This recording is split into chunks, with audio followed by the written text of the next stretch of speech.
Thank you, Brother Jeff, for that scripture reading. I appreciate it very much. Eddie, if you want to get me ready to preach, you lead that song. That one in Our God, He is Alive. Oh, man, that one gets me ready to preach. Good morning, church. In fact, I was teaching the students to lead the song, Salvation Has Been Brought Down. And we have a student from Jamaica, and he came up to me afterwards, and he said, Brother, I'm just not even going to try the Jamaican accent. I wish I could. But he says, Brother Mike, you sing not only in American, but you sing in Jamaican too. And I said, what do you mean I sing in Jamaican? He said, you sing with soul. I said, all right.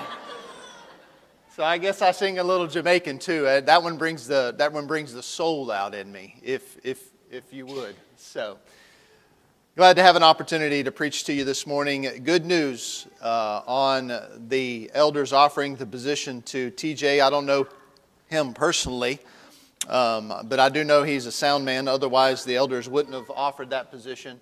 And it's always a tumultuous time when a congregation is going through a change like that. But I just thank God in the diligence of the eldership, and I appreciate them so much. And I'll be praying for TJ and his family as they make that transition. Having gone down that road, it's a challenge, to pick up and leave one place and then come and plant yourself. And just remember, there's like 4 or 5 of them. I can't remember how many kids he has, and there's like 200 of you, right? So their family has a much harder job, and it just is natural. You feel like you want to get to know people, you want to invest yourself into them. And so I would encourage you, the best thing you can do for him is to invest yourself into him. So have them over to your house. Encourage them. Don't look at it as we've hired this guy to work with us. Look at it as God has sent a man to work alongside of us as part of his church. And so if you do that, I know that it'll start off well, and I pray that it's a long and productive work for TJ and his family. Let me ask you a question, and it goes along with the song that we were just singing and the scripture that Brother Jeff read a few moments ago. Have you ever been lost before? Isn't that a terrible feeling? One of my earliest memories is a time when I was lost. I was only 3 years old, and I was walking with my parents in Mercer Mall in Bluefield, West Virginia, and apparently I was just a couple of steps in front of them, so they tell me.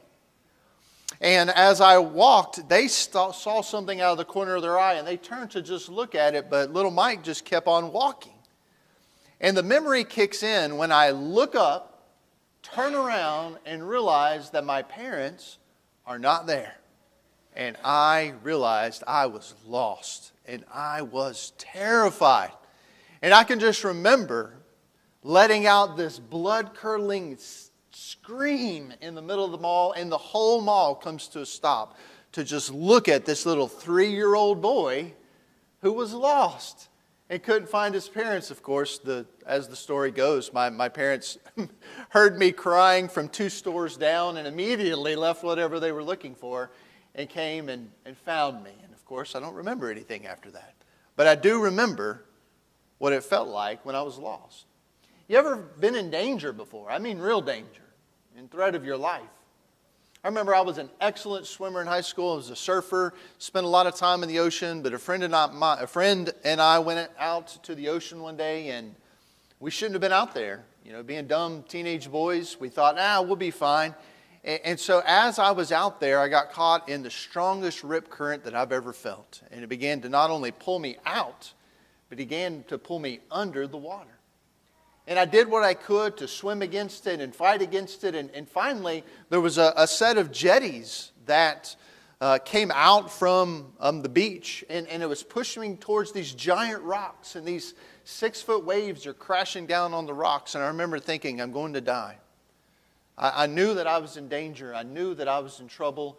And I began to do the only thing that I could do, just let the current push me towards the jetties and just hope that I caught it at just the right time when I would go up on the rock. And fortunately, it wasn't one of the bigger swells. It was more of a medium swell, and it just sort of pushed me, sort of like Jonah being spit out on the beach by the fish, I guess. I was just laid up onto one of these rocks, and I laid there for probably 20 minutes, just thankful to God that I had been spared that day.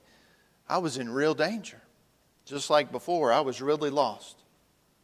You know, when I look out at the world that you and I live in today, and I think about the spiritual condition of people, I think we all have to admit, and I'm not saying that this is the case everywhere. I do believe that people are looking for the Lord. I believe that. Otherwise, I think He would have came back already. But the reality is, people just aren't in large numbers looking for God right now. And going along with that, you look at people's spiritual condition and you see a few things. Number one, most people don't feel like spiritually they are lost. They don't feel like they are lost in some spiritual sense. Furthermore, most people don't realize that they are in danger. They don't realize that God's wrath has been poured out against the sin of men, and the only umbrella of salvation is in Jesus Christ. They don't feel like they are in danger. Furthermore, they question all sense of authority, it seems like nowadays. They question the GPS. You know, wives, do you have a husband like me that does that occasionally when the GPS says turn right and you're like, nah, I know a faster way. Oh, the traffic won't be that bad. Right? And then you go the way that you think it needs to go, and red lights, right? Turns out I didn't know where I was going in the way that I thought I did. Well, people are questioning all sense of authority, and they're questioning the Bible as a source of authority. It's telling them that they're lost. It's telling them that they're in danger. Maybe Christians, the church is telling folks, hey, you're lost. They just don't believe it. You know, we talked a little bit about this last Sunday night when I was talking about the hard teachings of Jesus. But Jesus taught in parables. And He taught in the way that He did to get the people in the world to wake up. He taught them in such a way that either people got what He was saying or they didn't. But the people that got what He was saying, it radically changed their life. And it radically hardened those people, even to the point that they killed Him, who didn't get what He was saying. You've probably heard this definition of a parable before, that a parable is a spiritual truth that is cloaked or conveyed in earthly stories. And the reality is these parables were often very simple. They were so simple that a child could understand them. In fact, just to test this, and this is sort of funny, I asked my daughter Meredith this morning on the way to church about the particular parable, the prodigal son, that I'm preaching on this morning. I said, Meredith, what's the point of the prodigal son? And you know what? She gave me a very adult answer. and I chuckle at that because part of me, I was like, I'm very proud, but I really don't like the fact she's growing up. I just don't like that. But she told me what the parable of the prodigal son was, because she knows her Bible and she's been taught it growing up. But my point in asking her was to test what I thought was true, and I think it certainly is, that the parables of Jesus aren't hard to understand. Even a child can understand the parables of Jesus. And yet, even the most mature Christian who's been studying the Bible their whole life would tell you that they have more to glean in studying the spiritual truths that are found in these parables. And here's an interesting thing, and this is where it connects in with what we're talking about today. In a lot of those parables that Jesus preached, He talked about being lost. He talked about people being in danger. And He talked about people being found. You kind of get when you read these parables of Jesus, like those that are recorded in Luke chapter 15, that that's what was on the heart of Jesus. As He interacted with these people, as He taught these people, that's what was important to Jesus. That people understood that they were lost and outside of that relationship with God the Father. But He also wanted them to know that they could be found. That God the Father was seeking them like a lost sheep or like a lost coin. He was looking for them diligently because He cared for them and He wanted them to be found. And so in this morning's sermon, we're going to examine what is perhaps one of the most famous of all these such parables, and that is the parable of the prodigal son. I invite you this morning to turn your Bible to Luke chapter 15, verses 11 through 32. We will read that in just a moment. Luke chapter 15, verses 11 through 32.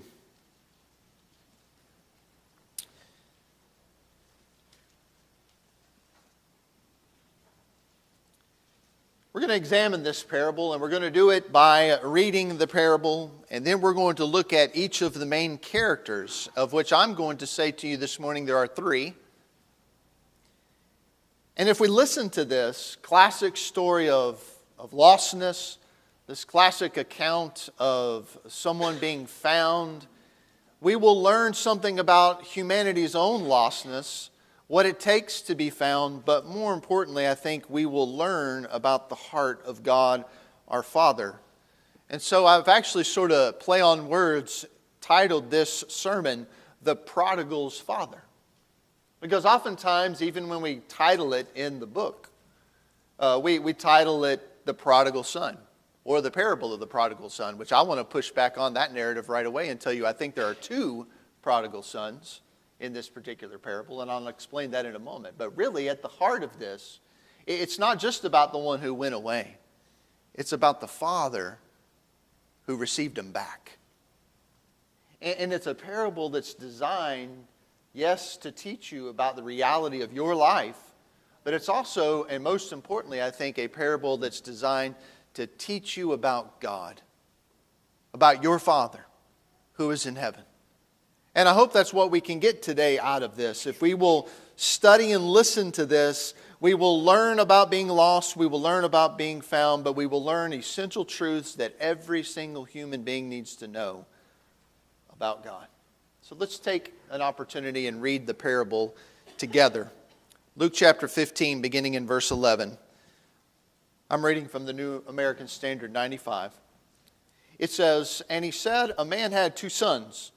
The younger of them said to his father, 'Father, give me the share of the estate that falls to me.' And so he divided his wealth between them. And not many days later, the younger son gathered everything together and went on a journey into a distant country, and there he squandered his estate with loose living.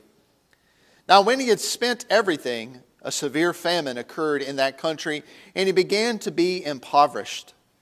So he went and he hired himself out to one of the citizens of that country, and he sent him into his field to feed the swine.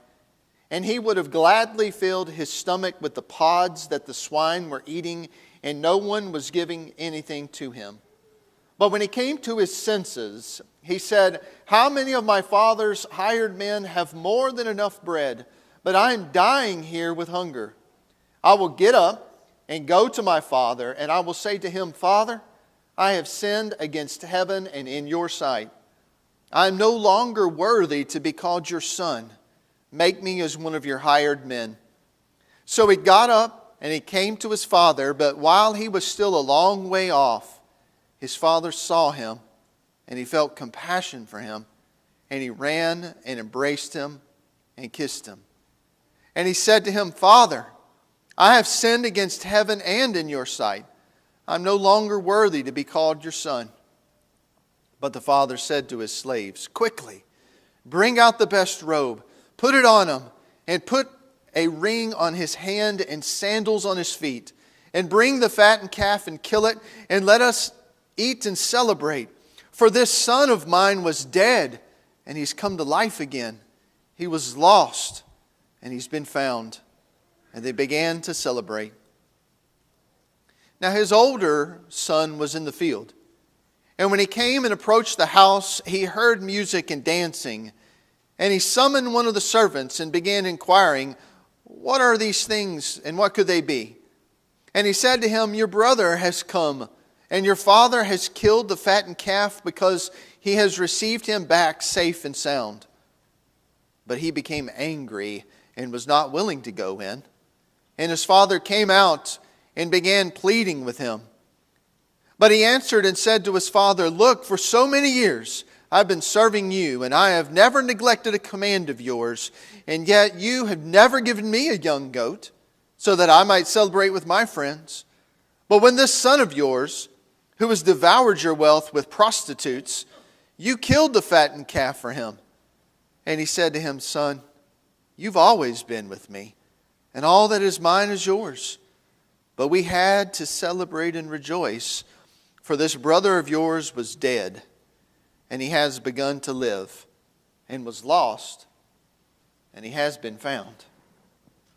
And so as I said, as I was introducing this particular sermon this morning, the way that we're going to approach this is we're going to look at, as I see it, the three main characters of this particular account of the parable of the lost sons, I would call it, the prodigal sons.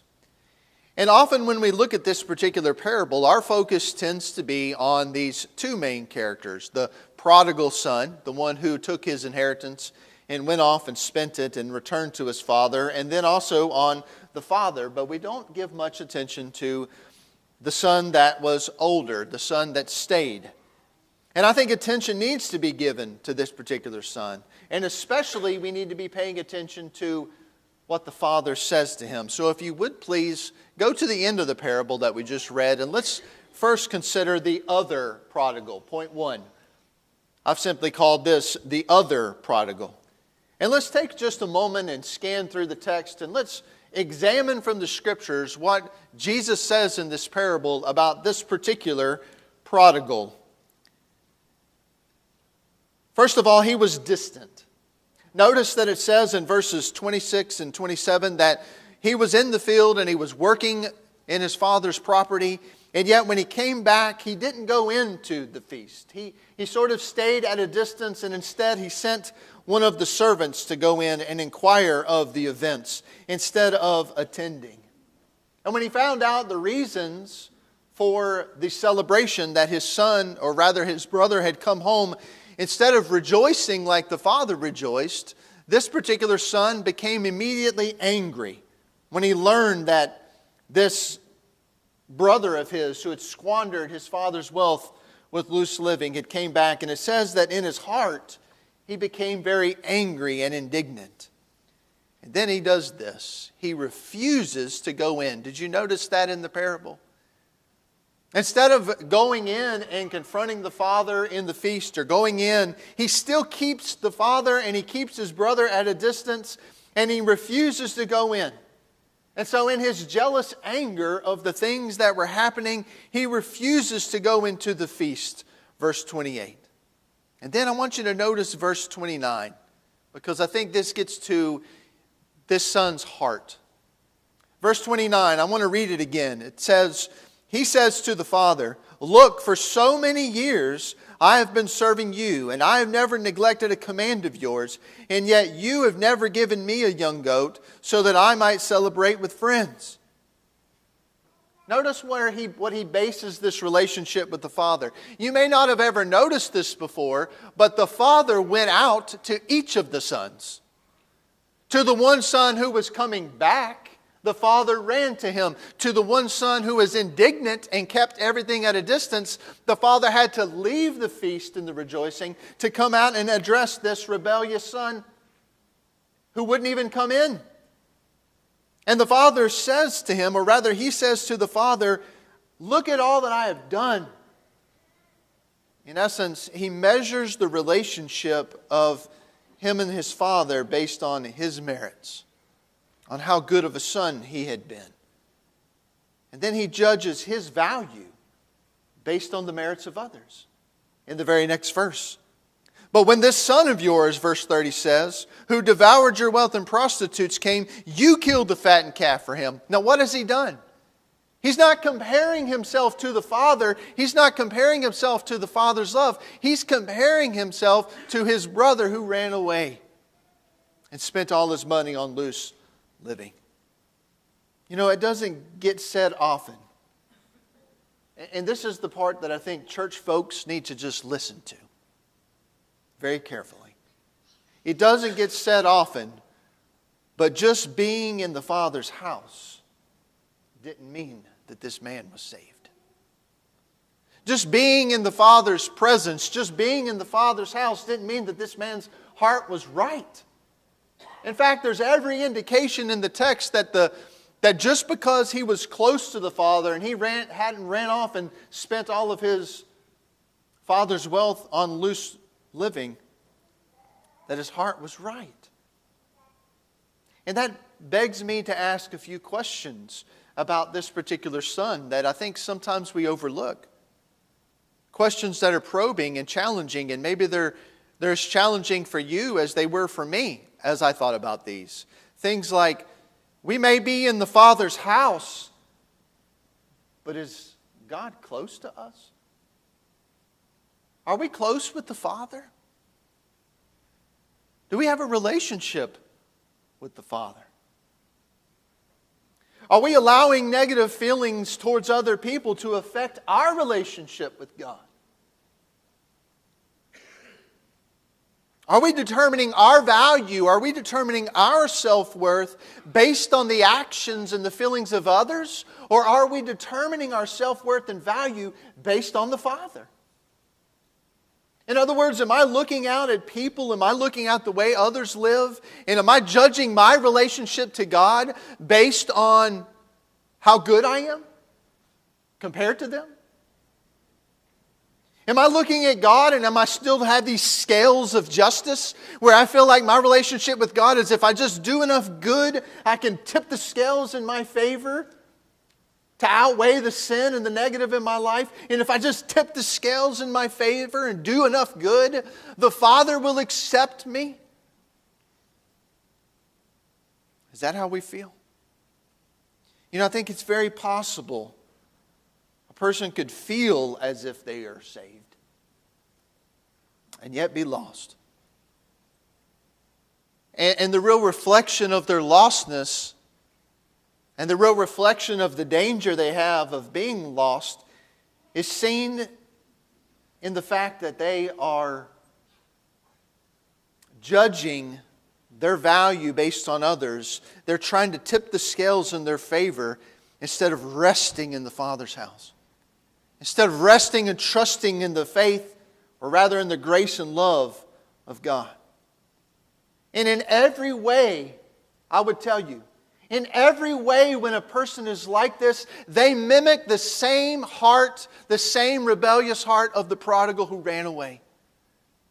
That same rebellious heart that said, I'm going to just go do it my way, is the same heart of the person that tries to judge their relationship with God based on their own merits.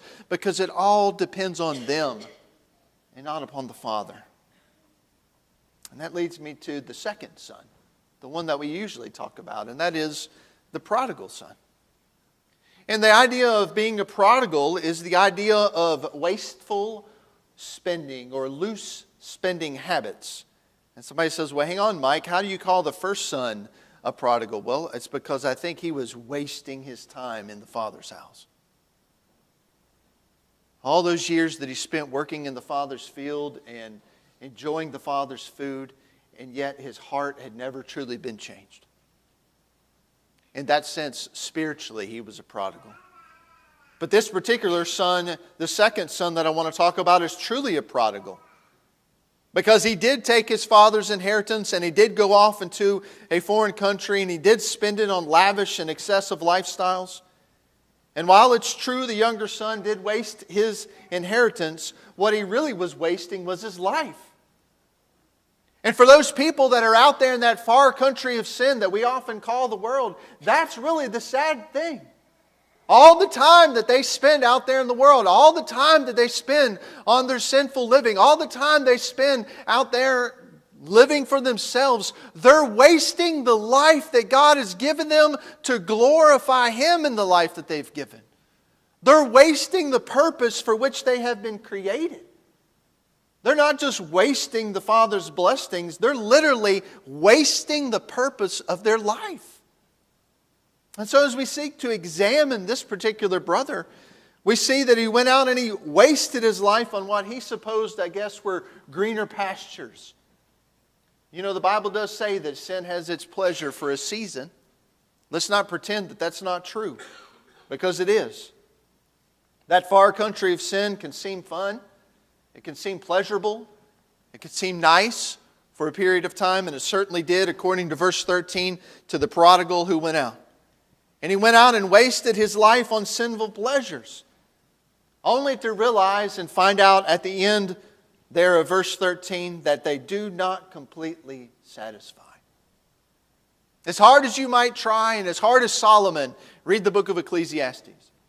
As hard as we might try, no amount of pleasure, no amount of sin completely fill the hole that is only there in our hearts to be filled by God. Furthermore, he wasted his life, and then what he found out was he had no support when the hard times came. You see, he had the Father's support, and he thought, I want to go out on my own, and I want to waste it on this sinful living. And he had friends for a season. Isn't that the way it works? In the world, we have sin, or we have friends when we're in that sinful state for a season. But when the hard times come, and when difficulties fall upon us, how many people have found themselves like the prodigal, with nobody to turn to? Where now all they've become is a slave. That's all that they've become, is a slave to their sin, and they have nothing to do but to turn to others and to beg for their assistance and to their help. You know, I think the most important verse, as far as it pertains to us and our relationship to God, the most important verse, as I've studied this over and over again, as it relates to our relationship with God, is verse 17. Put your eyeballs on it this morning. Look at it. Here's what everybody needs. Verse 17. I don't know what translation you have, but mine says it this way. But when he came to his senses, that's what you need. He came to his senses. He had a mental awakening. He realized that he was wasting his life. He realized that he had left the Father's house. He realized that the Father was still who he was. He came to his senses, and that's when the change began. Notice he struggled, verses 18 and 19, with self-image. And that's what happens when you live in that far country of sin, and it all comes to nothing. You struggle with self-image. You struggle with guilt. You struggle with, will God ever accept me back? Can He ever love me? How many people are staying in the world, they're staying in that far country of sin this morning, all because they just don't feel like, in their guilt, that God would ever accept them back. And he's wrestling with that in verses 18 and 19. You see it in his prepared speech. It's so sad. It really is. He says, Father, I will get up and go to my father, and I'll say to him, Father, I've sinned against heaven and your sight. Now notice the way he looks at himself now. I'm no longer worthy. I'm no longer worthy to be called your son. Just make me a hired man. You see, he thought, and maybe this is why so many people just won't come back to the Father.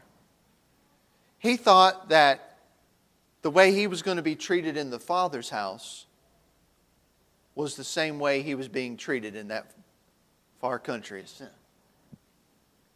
He thought that, that's all his life was now. How many people won't come into the church because they feel like when they come in here, they're just going to be treated like they were out there? They're going to be judged. They're going to be marginalized. They're going to be pushed aside. Now, how many of us might treat people that way? We see the people that are out in the world. We see the sin and the gross sins that's going on out there in the world. And we think, that's wrong.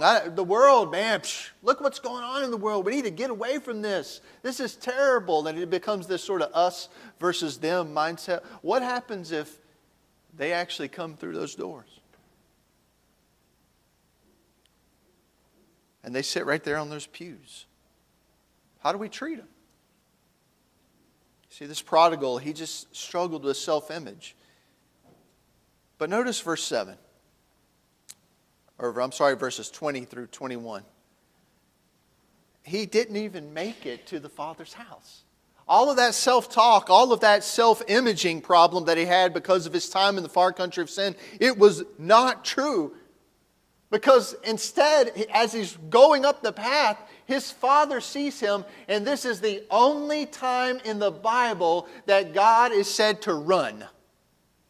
When he runs out to the prodigal who's returning, and he meets him on the way.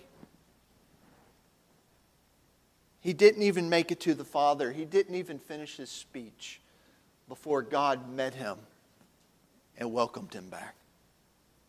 You know, as we think about this particular prodigal, we ask these questions. Is that far country of sin really all that good? You know, the world does a good job when they put the billboards up of the beer signs and all of that sort of stuff, you know, of making it. You never see an alcoholic and all of the downfall of that on one of those signs. You just don't see it.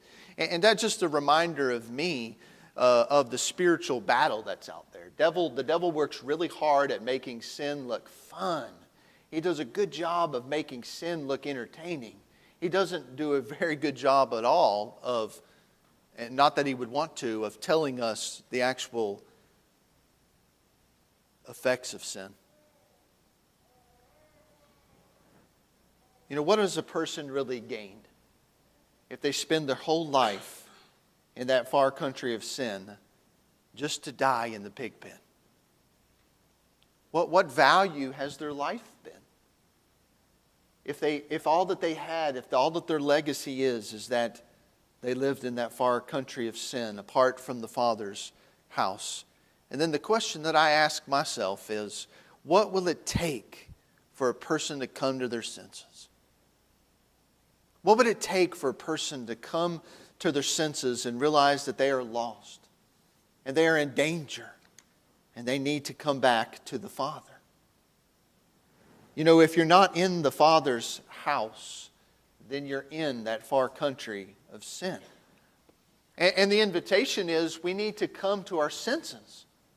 Just like the boy that was in his father's house needed to come to his senses and realize that his relationship with the Father wasn't right. How many people are out there in this world today? There's billions of them that need to come to their senses and realize they're in danger and return to the Father. And that leads me to my third and final character that I'd like to focus on the rest of my time this morning. That is the prodigal's father. The reaction to the fathers, or rather the reaction of the father to the boys, seems to be, to me at least, the central point of this parable. Again, going back to the idea that the reason we have this parable is to teach us about God. And as we seek to examine this father and the way that he responded to his two sons, what do we see? Well, number one, notice the father didn't prevent the younger son from leaving. I'm sure there were some conversations that the father had with the younger son. Don't go do this. This isn't in your best interest. But notice the father was willing to allow his younger son to go out and make his mistakes. Ultimately, the father gave him his inheritance and let the boy go out to learn his lessons. He didn't go to the far country of sin looking for the boy. He didn't go out and advocate his responsibilities as his house. He didn't go out and enable the boy's sin. He stayed in the house because he knows that his character has left an indelible impression upon the boy. Right? He knows that he has modeled the best father that he can be. He doesn't go to that far country looking for the boy. And he was remembered. I think this is so important for us to keep in mind. He was remembered by the younger son for his kindness to his servants. Did you catch that? As the younger son is wrestling with his self-image, he says, how many of the servants in my father's house have much to eat, basically, and are taken care of? You know what that says? The boy remembered the kind of person his father was. And then as the boy returned, verse 20 says, the father felt compassion for him. How important is it? It's incalculable. Incalculable. Sorry, I can't get my words out this morning. It's immeasurable. How about that? How important it is that we get that. that the father's first reaction is not finger waving. The father's first reaction is, you did this and you're going to earn it back. You're going to pay back every dime that you wasted. The father's first reaction wasn't, you hurt me. You hurt your whole family. You embarrassed us. You shamed us. Church, what is the father's first response when the boy comes home? What is it? Compassion. He didn't care. All that mattered to the father was, my son he's back. He demonstrates unconditional forgiveness to the boy. Because guess what? The father truly understood the boy's condition. Notice what he says. Twice he says it to both sons. He says it in verse 24 and again in verse 32. He says, for this son of mine was dead and has come to life again. He was lost and he's found.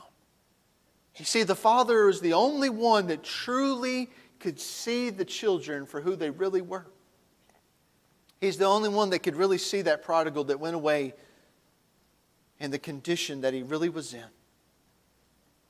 And then he expected the same from the older brother. Notice verses 25 through 27. He has this feast for the other brother, and he honors the other brother. And then he says to the older brother in verse 32, but we had to celebrate and rejoice, for this brother of yours was dead and has begun to live. He was lost and been found. In other words, that's the way the father expected the older brother to respond. He expected him to respond with compassion. He expected him to respond with joy in that his brother had come home. Instead, he responded with jealousy and angry, and the father expected the other brother to act the same. He pleaded with the other son. Notice the father showed just as much grace to the son, the older son, as he did the younger son. He came out of the feast. He pleaded with the older son for him to come in and accept his younger brother who had come back. He gently rebuked the older son in verse 31. He said to him, son, notice what he says in verse 31, son, you've always been with me, and all that is mine is yours. You've always been with me. I've always taken care of you. Everything that I have is yours. Why then this jealousy and this anger? You know, the application, I think, for us as we think about the prodigal is, well, at least for me, it's many. Am I patient like the father? Is my example like that of the father? Or would my example be the reason the son didn't come home? How many children out there struggle with their relationship with God because their parents' example is just terrible? Are we forgiving like the father?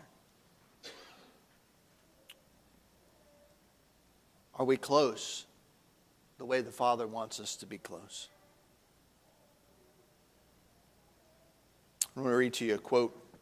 It comes from an author that was writing about the prodigal son as we begin to close. He said, our Western society is so deeply divided between these two approaches, moralism and self-discovery, that hardly anyone can conceive to live any other way. If you criticize or distance yourself from one, everyone assumes you have chosen to follow the other, because each of these approaches tends to divide the whole world into two basic groups. The moral conformists say the immoral people, the people who do their own thing, are the problem with the world, and moral people are the solution. The advocates of self-discovery say the bigoted people, the people who say we have the truth, are the problem with the world, and progressive people are the solution.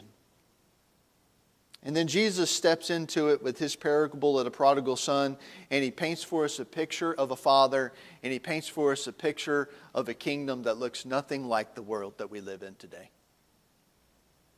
And then he extends that invitation to us via the gospel and says, I want you to be a part of that kingdom.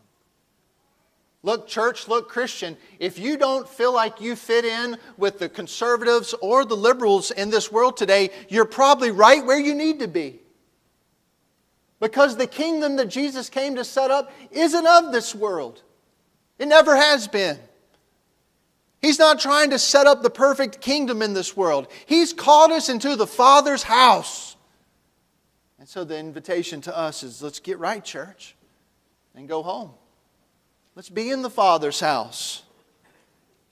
And so we have this parable of the prodigal son, and it forces us to look to the Father, right? It forces us to wrestle with what it means to have a relationship with the Father. It invites us to come into His house. It invites us to be a part of His family. Whether you're the son who's just grew up in the church, but somehow your relationship with the Father is stale and cold and hard, or you're the son that's a prodigal that ran off. This parable invites us all to just come in and rest in the Father's house.